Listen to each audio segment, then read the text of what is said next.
Students, இன்னைக்கு மனித நலனின் நுண்ணுயிரிகள் அப்படிங்கிற பாடத்தில் நீட்டில் கேட்ட ஒரு கொஷின் பார்க்கலாம்.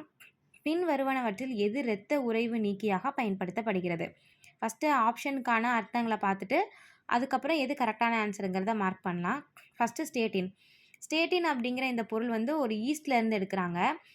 இது வந்து இரத்த கொலஸ்ட்ரால் அளவை குறைக்கிறதுக்கு இன்றைக்கி பயன்படுத்தப்படுது. அடுத்து ஸ்ட்ரெப்டோகைனேஸ். இந்த ஸ்ட்ரெப்டோகைனேஸ் அப்படிங்கிறது ஒரு நொதி. இதை ஸ்ட்ரெப்டோகாக்கஸ் அப்படிங்கிற பாக்டீரியாவிலேருந்து எடுக்கிறாங்க. இதை தான் வந்து இன்றைக்கி இரத்த உறைவு நீக்கியாக பயன்படுத்துகிறாங்க. அடுத்து வந்து பெனிசிலின். பெனிசிலின் அப்படிங்கிறது வந்து ஒரு எதிர்பொருள். இது வந்து பூஞ்சையிலேருந்து எடுத்த ஒரு பொருள்.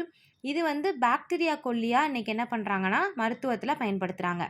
அடுத்து வந்து சைக்ளோஸ்போரின் ஏ. இந்த சைக்ளோஸ்போரின் ஏ அப்படிங்கிற இந்த பொருள் வந்து நோய் தடுப்பாற்றல் ஒடுக்கியாக பயன்படுத்தப்படுது. குறிப்பாக உறுப்பு மாற்றம் செய்கிறதுக்காக இதனை பயன்படுத்துகிறாங்க. அப்போ இதுபடி இந்த கொஷினுக்கு எது கரெக்டான ஆன்சர் அப்படின்னா ஸ்ட்ரெப்டோகைனேஸ்.